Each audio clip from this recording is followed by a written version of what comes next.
20h sur les antennes de la télé Futur Média. Mesdames, messieurs, bonsoir. C'est parti pour le sommaire de ce journal. Maître Sidiki Kaba disqualifie l'ONU dans l'affaire Karim Wade.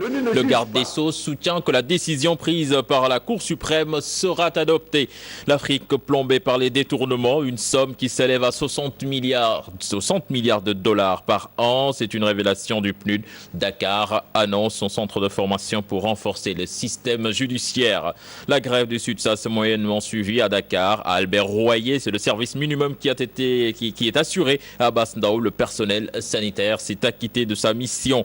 Joseph Blatter démissionne de la présidence de la FIFA. Le désormais ex-président de la Fédération internationale de football association quitte l'organisation en proie au scandale depuis une semaine. Et puis à suivre en fin d'édition le dossier économique qui s'intéresse à la coopération bilatérale et celle avec les institutions de Bretton Woods. Voilà le sommaire de ce journal. Tout de suite, le développement.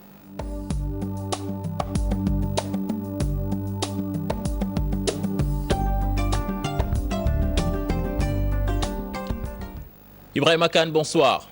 Bonsoir, cher Tidiane Diao. Vous êtes en direct du palais de justice. Ibrahima Kane, Thionsek, placé sous mandat de dépôt. Une information fraîche, l'artiste et son présumé complice sont poursuivis pour association de malfaiteurs, détention de signes monétaires et blanchiment d'argent. Tout à fait, et ils vont passer leur première nuit en prison. Aujourd'hui, Thionsek a été placé sous mandat de dépôt, vous l'avez dit, après son face-à-face avec le juge d'instruction. Une rencontre au cours de laquelle le juge Samba Fall lui a signifié les faits qui lui sont reprochés, notamment détention de faux billets, association de malfaiteurs, de blanchiment d'argent et tentative d'escroquerie. Des chefs d'inculpation toutefois non reconnus par le mis en cause qui du coup a décidé de se constituer en partie civile pour porter plainte contre X. Selon Maître Sey, un des conseils du leader de Ramdan, Maître Sey a également apporté des précisions sur le montant des coupons trouvés au domicile de Thione Ballago Seck. Selon lui, la gendarmerie qui a consigné du papier vert a estimé le montant à 1 million d'euros et non 40 milliards comme annoncé par une partie de la presse dernièrement. Et selon toujours l'avocat, la gendarmerie détient toujours les téléphones de son client et des documents qui attestent que l'argent trouvé à son domicile appartient au groupe Ramdan que Thionsek dirige.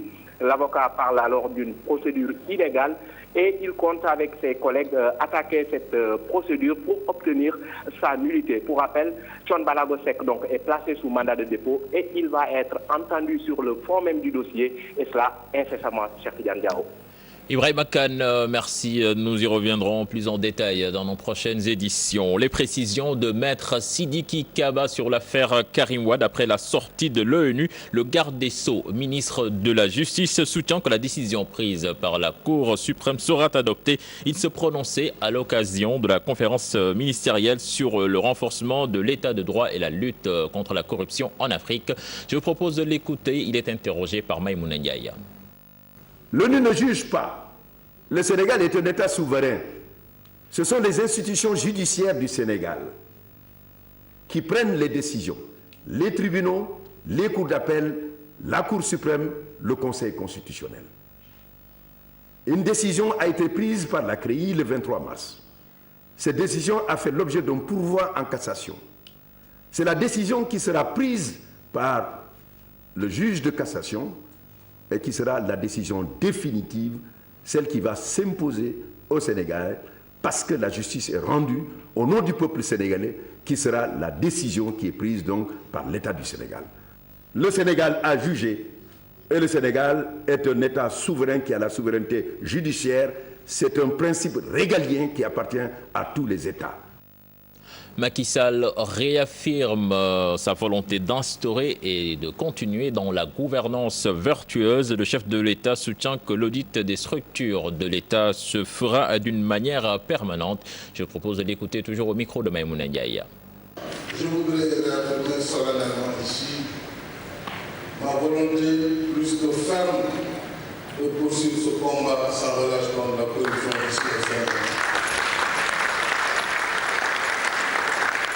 Ce ne sont pas les sirènes, les chemins qui vont arrêter ce combat. Je veux que cela soit très clair. Bien entendu, on le voit, la corruption, pour la combattre, et il faut bien armée non seulement de courage, mais d'une volonté inébranlable, puisque les connexions sont multiples et les résistances sont à tous les niveaux, mais cela n'entendra pas cette volonté.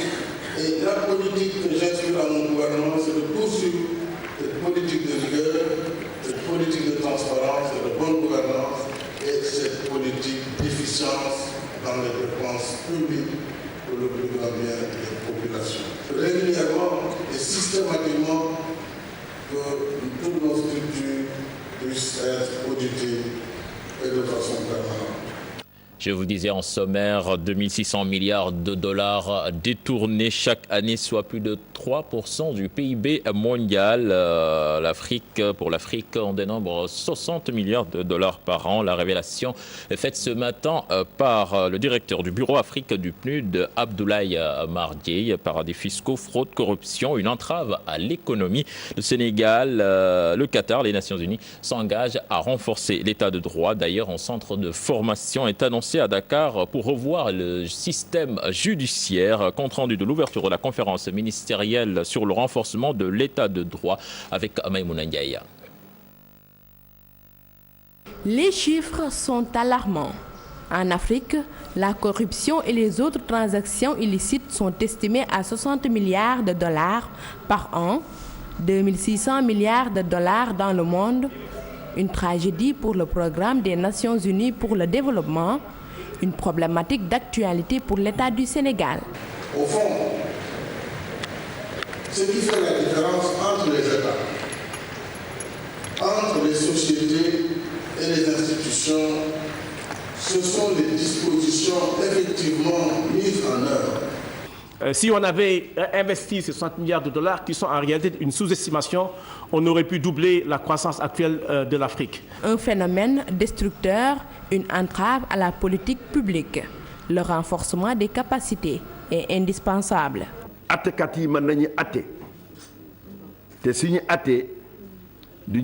Les juges sont là, ils rendent bien leurs décisions. Parallèlement, nous voulons renforcer leur formation.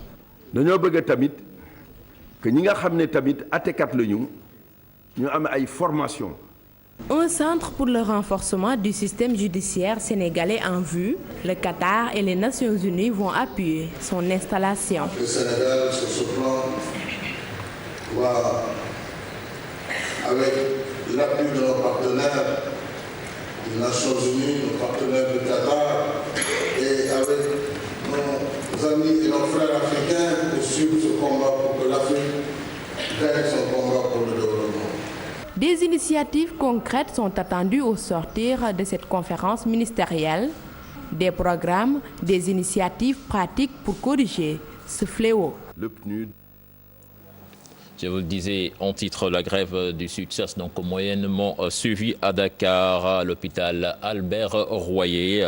Seul le service minimum a été assuré par le personnel à Basnao. Le personnel sanitaire s'est bien acquitté de sa mission. Certainement, nous reviendrons sur cet élément dans nos prochaines éditions. Nous parlons à présent de la sortie virulente du chef de l'État contre la Sénélec et la SDE. Une sortie vivement appréciée par l'ASCOSEN, l'association consumériste demande à ces sociétés de s'acquitter convenablement de leur mission. Les populations, elles, veulent du concret. C'est un reportage signé à Fatou Bintou Conté et Aïssa Toudia.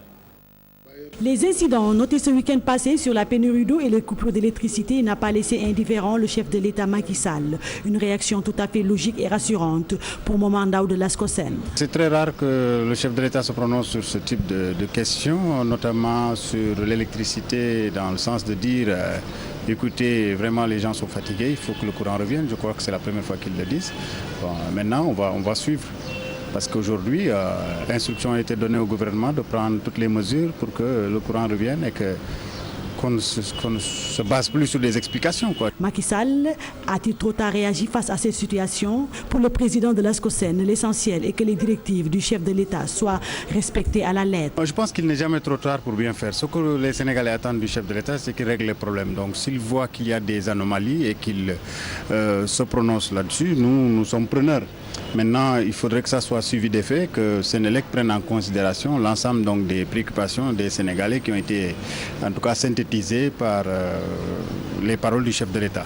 Même les Sénégalais approuvent cette décision et appellent à un suivi des mesures. Nous saluons cette réaction du chef de l'État car la SDE et la Sénélec nous avaient causé beaucoup de problèmes ce week-end. Le Sénégal devrait dépasser cette situation de pénurie d'eau et de coupe de courant. Les directeurs de ces sociétés doivent respecter à la lettre la directive du chef de l'État. Il faut arrêter de parler et travailler. Nous parlons politique à présent avec ces divisions qui règnent au Parti démocratique sénégalais. Certains ont fustigé à la démarche de Modou Diagne Fada et ses frères, même s'ils trouvent légitime le mémorandum pour la restructuration de ce parti. C'est également un pari risqué pour les initiateurs de l'avis de certains observateurs en sujet. Signé Adi Atala et Modou Diop.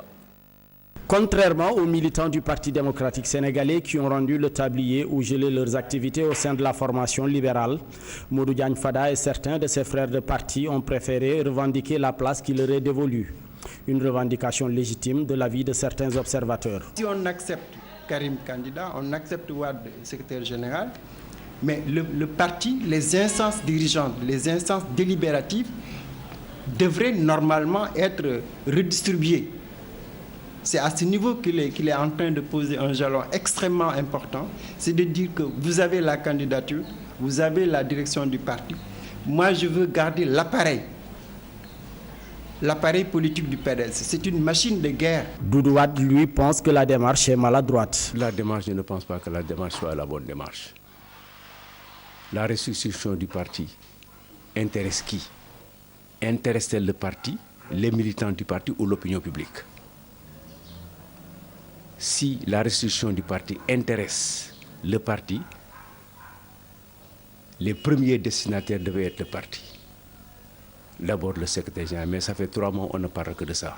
Selon l'analyste, c'est un pari risqué. Est-ce que c'est vraiment l'heure de Fada pour prendre des responsabilités allant dans le sens de diriger l'appareil du PDS? Là, je crois qu'il devra en tout cas être extrêmement prudent. Quand on regarde l'expérience de Idrissa Seck, il devrait vraiment réfléchir. La situation qui prévaut au PDS, caractérisée par des querelles intestines, la fronde et les démissions, est la résultante de la perte du pouvoir, qui engendre le non-respect de la discipline de parti et la liberté de ton. La polémique autour de la supposée visite avortée de Marième Faisal à Dara, le coordonnateur de la fondation Servir le Sénégal, Alioune Fall, précise que la destination de la première dame était Ranérou et non Dara ni Linguère. Nous écoutons ses explications au micro de Modou Mbaye. Nous avions un seul objet pour ce déplacement, c'était ce programme hydraulique qui cible des villages du département de Ranérou. C'est pour ça que la première dame envisageait de venir. C'est un programme qui est déjà en cours d'exécution sur le terrain. La première dame tenait à venir elle-même visiter le terrain. C'était pour ça. Donc sa destination, ce n'était ni Dara, ni Linguère, ni quelconque autre localité, c'était le Ranérou. Toute autre affirmation relève de la spéculation. C'est le seul facteur à la base de l'absence de la première dame.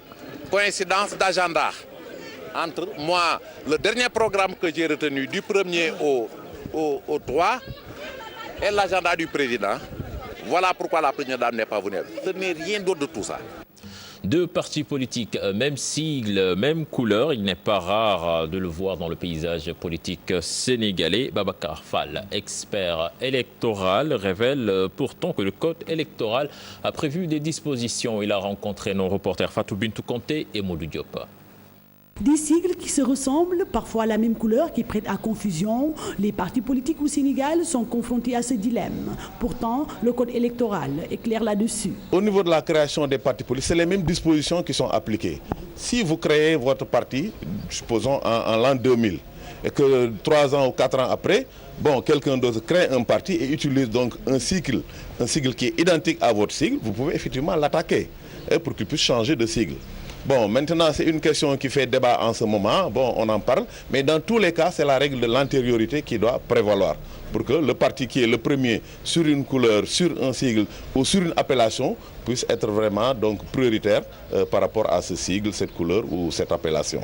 Le manque d'organisation, mais aussi d'originalité des partis politiques font partie des facteurs qui favorisent ce phénomène. Cela aussi est dû au manque de contrôle, pour ne pas dire à la dérégulation et cette sorte de pléthore des partis politiques qui poussent comme des champignons.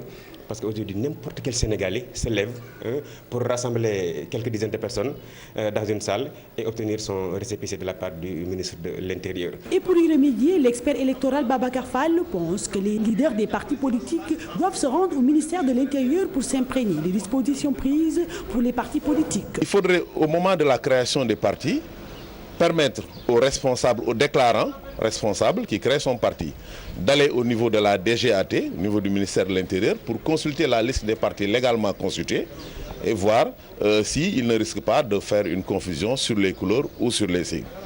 L'autre solution, c'est de demander au ministère de l'Intérieur de publier sur Internet la liste des partis légalement constitués. Il est évident que c'est le phénomène des pléthores de partis politiques qui est à l'origine de toute cette trouble politique. Direction Kolda à présent, où 150 billons de veine, donc 25 charrettes et 2 suspects arrêtés. C'est le bilan d'une saisie menée à la suite d'une opération mixte des forces de sécurité, à savoir les militaires de la zone 6 de Kolda, la compagnie de la gendarmerie et les services des eaux et forêts. Plus d'explications dans cette correspondance signée Abdoulaye Diallo. Une opération mixte des forces de sécurité a réussi une importante saisie de bois de veine le long de la frontière entre le Sénégal et la Gambie, située dans la zone du département de Médina Yoro Foulah. On a saisi 150 bio, 25 charrettes et une dizaine d'ânes, et aussi on a interpellé 2 suspects qu'on a remis à la brigade de gendarmerie de Kolda. Les trafiquants bénéficient généralement de la complicité des populations locales. Et c'est des complicités effectivement à tous les niveaux, et à un niveau où c'est très insoupçonné. Et aujourd'hui, ça fait plus de 15 ans que les gens sont en train de décimer ce qui se trouve dans la frontière en termes de bois de veine. Si on ne fait pas attention, donc c'est complètement décimé. Cette opération entre dans le cadre du respect des instructions du chef de l'État quant à la protection des ressources forestières du Sénégal. Vous savez, cette opération que nous venons de mener entre dans le cadre d'une série d'opérations que nous avons initiées depuis quelque temps. Vous avez dû suivre il n'y a même pas 2 semaines. L'importante saisie de l'inspection régionale des eaux et forêts, plus de 700 bio de bois de qualité. Et donc nous allons poursuivre cette pression, continuer dans le même sillage pour d'une part protéger nos ressources forestières, mais également préserver notre environnement et surtout respecter les instructions que le chef suprême des armées vient de nous. La tenue régulière de pareilles opérations va installer sans nul doute la peur dans le camp des trafiquants de bois de veine. Nous quittons Kolda pour Thiès avec ce sit-in des amis du baobab. Des promoteurs immobiliers procèdent à l'abattage des baobabs pour ériger des cités. Les défenseurs de cette espèce crient au scandale et interpellent les autorités. C'est une correspondance signée Charante Diop et Seylatir. Halte à l'abattage des baobabs, cri du cœur des amis du baobab. Ils ont tenu à alerter l'opinion sur ce dégât. Notre objectif est d'obtenir que un décret, qui sera donc évidemment signé par le président de la République, puisse changer le statut du baobab et que le statut actuel du baobab, qui est un statut d'espèce partiellement protégée, évolue pour devenir un statut d'espèce intégralement protégée. Si nous parvenons à obtenir cette évolution de statut, notre objectif sera atteint. Les agences immobilières procèdent à l'abattage de tous les baobabs, un site sur lequel sera érigée une cité et des bâtiments commencent déjà à sortir de terre. Il y avait donc ici une forêt dense avec des baobabs, des cadres, des acacias. Donc un écosystème avec des animaux qui était merveilleux. Pendant l'hivernage, c'était le paradis et même pendant la saison sèche, c'était une belle forêt où on pouvait se promener. Des gens faisaient le footing, les bergers emmenaient les bœufs, etc. Cette espèce est en voie de disparition. Les amis du baobab interpellent les autorités sur le phénomène et exigent la signature immédiate d'un décret pour la conservation de ces arbres. L'hymne du baobab a été chanté par les amis du baobab. Cet arbre est pour eux le symbole de la nation. Économie à présent avec le groupe BJFIBank qui va procéder à l'ouverture de sa 3e filiale de l'Afrique de l'Ouest à Dakar. C'est une annonce de son PDG Henri-Claude Oyima s'exprimer en marge de la conférence des cadres dirigeants de la banque qui compte plus de 1800 collaborateurs dans 11 pays africains. Il est au micro d'Ibou Cissé. Nous attendons la mise en œuvre déjà de notre 11e pays que le Sénégal. Faire en sorte que les activités du Sénégal démarrent et sur le plan stratégique que nous avons mis en œuvre. Donc ça, c'est la contribution du Sénégal. Et derrière, c'est faire en sorte que le plan stratégique que nous avons mis en place, notre projet d'entreprise Excellence 2020, au travers de ces 4 axes, qui sont donc l'axe excellence commerciale, l'axe excellence humaine, l'axe excellence organisationnelle et l'axe excellence prévisionnelle, rentrent en œuvre parce que tous ces actes sont portés chacun par des femmes et des hommes de ce groupe. Notre groupe est armé pour faire face à tous ces défis, les défis de la performance. Et nous avons donc des indicateurs de performance que nous avons réalisés à fin avril 2015.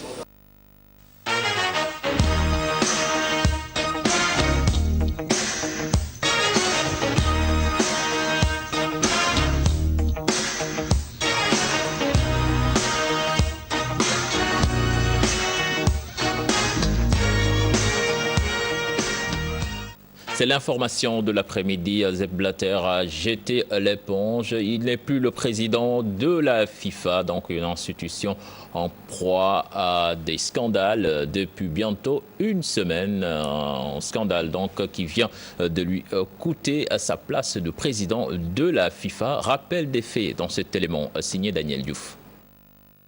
D'abord, retour sur une candidature qui a fait jaser tout le monde sportif, mais en particulier celui du football mondial. La première salve est venue des représentants européens, de l'UEFA notamment, des critiques pour décrier une 5e candidature jugée de trop. Malgré les pressions pour l'amener à renoncer à un 5e mandat, le désormais ex-patron de la FIFA s'obstine, même dans un contexte de scandale de corruption. Il va à l'élection comme adversaire, le prince Ali. En 2e tour s'impose, le Jordanien se retire, Sepp Blatter passe d'office. Les appels à la démission se multiplient. Réponse de l'intéressé. Pourquoi je démissionnerai? Cela reviendrait à dire que je suis fautif de tout ce qui arrive. Allusion faite au scandale de corruption. Surprise ce mardi. Le dirigeant suisse annonce sa démission, un revirement de situation en l'espace de quelques jours seulement. Un vrai coup de théâtre. Mais Blatter avait-il vraiment le choix avec cet énorme scandale? Le scandale a eu raison de lui, estiment certains observateurs, et donc un 5e mandat à la FIFA n'aura duré que 4 jours. Au cours d'une conférence de presse, Sepp Blatter annonce l'organisation d'un congrès extraordinaire le plus rapidement possible pour procéder à un nouveau vote. Daniel Diouf, merci. Qui est Joseph Blatter, l'homme qui a beaucoup travaillé avec les fédérations africaines et asiatiques? C'est signé dans ce portrait de Cheikh Tidiane Dione. Né le 10 mars 1936, Sepp Blatter, un homme d'affaires sportif suisse, il est le 8e président de la FIFA. Il est élu pour la première fois à ce poste le 8 juin 1998 lors du 51e congrès de la FIFA, succédant à João Avalanche qui occupait les fonctions depuis 1974. Comme son prédécesseur brésilien, Blatter a cherché à augmenter l'influence des conditions des continents africains et asiatiques dans le monde du football à travers l'extension de leur participation dans divers tournois de la FIFA. Mais il a été constamment poursuivi pour allégations de corruption et de mauvaise gestion financière. Le 2 juin, 3 jours après sa réélection en plein cœur d'une affaire de corruption touchant l'institution qu'il dirigeait, Sepp Blatter annonce sa démission de son poste de président de la FIFA en expliquant qu'il ne ressent pas le soutien de la planète du football dans sa totalité. Constructive et loyale en tant que président de la FIFA et qui ont tant fait pour le football que nous aimons tous. Je répète, ce qui compte le plus pour moi, c'est l'institution FIFA et le football mondial. Nous parlons de football cette fois-ci sur les pelouses avec l'équipe nationale de football U20 qui affronte ce mercredi à 7h GMT la Colombie pour le compte de sa 2e sortie dans cette Coupe du Monde des U20, battu lors du premier match 3-0 par le Portugal. Les protégés de Joseph Couto dos au mur doivent faire un résultat s'ils veulent poursuivre leur chemin. Je vous propose de suivre cet élément signé à Pape Chardiaka. Battus 3-0 par le Portugal, les Lions U20 dans l'obligation de remporter leur deuxième sortie dans la Coupe du Monde de la catégorie ou au pire des cas décrocher le nul. Les protégés de Joseph Koto rencontrent ce mercredi à 7h GMT la Colombie, vainqueur du Qatar par 1-0 lors de sa première sortie. Une seconde défaite de suite est synonyme d'élimination pour la Banda Roger Gomis, vice-championne d'Afrique. Dans l'autre rencontre de la poule C, le Portugal, bourreau du Sénégal, défie le Qatar à 4h GMT. Le Portugal occupe actuellement la première place du groupe avec 3 points plus 3, suivi de la Colombie 3 points plus 1, le Qatar est troisième avec 0 points moins 1 et le Sénégal dernier avec 0 points moins 3. Basketball à présent, Baba Tandian déclare sa candidature à la tête de la Fédération sénégalaise de la discipline, une candidature qu'il juge légitime pour répondre à ses détracteurs dans son programme lutte contre la fraude sur l'âge, la promotion de la petite catégorie, la représentativité des régions, la coopération et la gestion différente, la gestion efficiente des ressources. Je vous propose de l'écouter. Il était en conférence de presse, des propos recueillis par Pape Chardiak.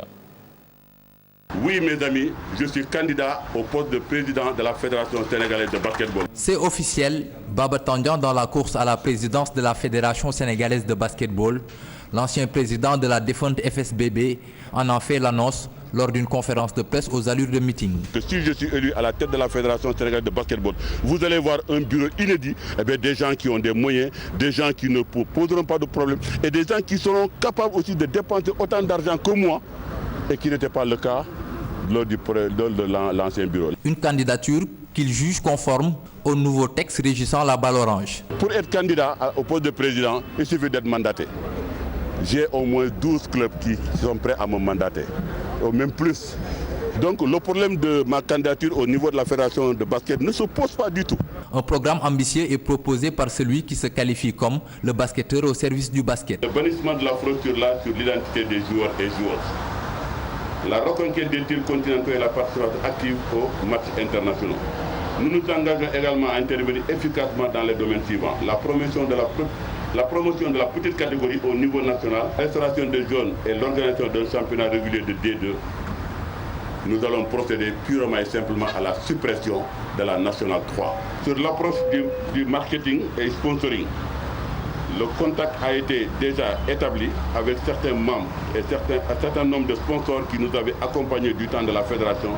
Ziguinchor Basket Club, Louga Basket Club ou encore Fatick Basket Club, autant de soutiens sur lesquels peut compter Tandian. Quelque part pour réhabiliter l'homme. Quand il était là, nous tous nous avons vu. La fédération française est venue ici à Dakar soutenir les clubs. Il veut relancer le basket sénégalais, mais surtout dans sa démarche de vouloir associer l'intérieur du pays.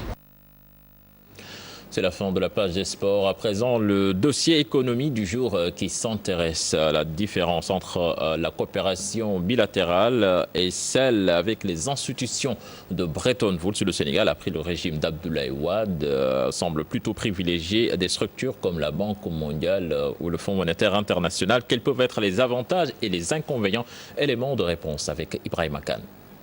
Pour soutenir et booster leur économie respective, les États, notamment africains, coopèrent soit avec les institutions de Bretton Woods ou avec des pays développés, une coopération bilatérale. Quelle différence faut-il noter entre ces deux types de coopération? C'est en fait des banques qui ont été montées par les pays, donc ces banques n'appartiennent à personne.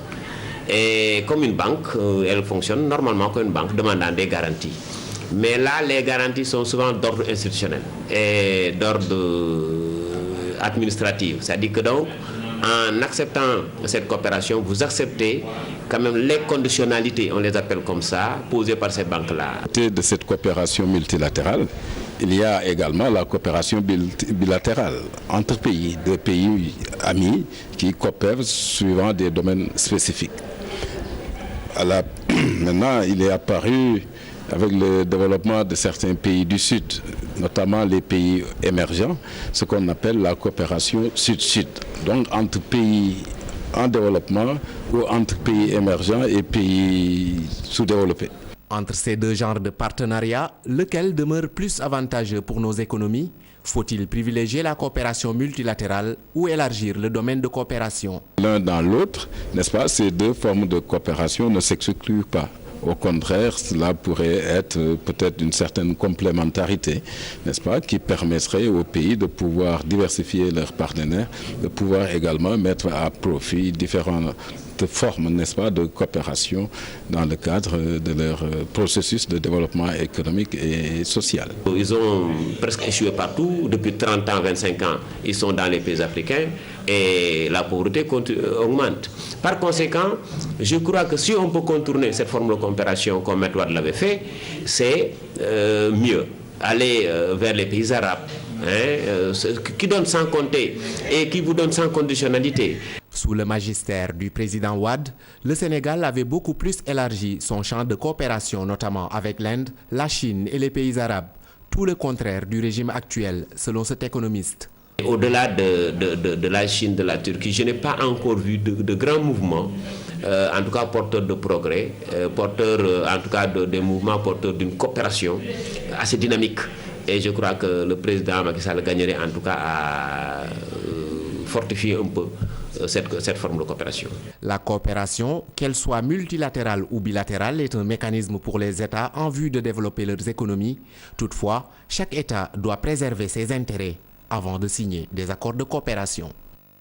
Ibrahim Kane, merci. C'est cet élément qui met fin à cette édition. À présent, la parole à la permanence avec Bouba qui est déjà en place. Merci, cher Tidiane. Merci. On te souhaite une excellente soirée. Merci à vous également. Et la permanence se poursuit tout de suite. C'est parti.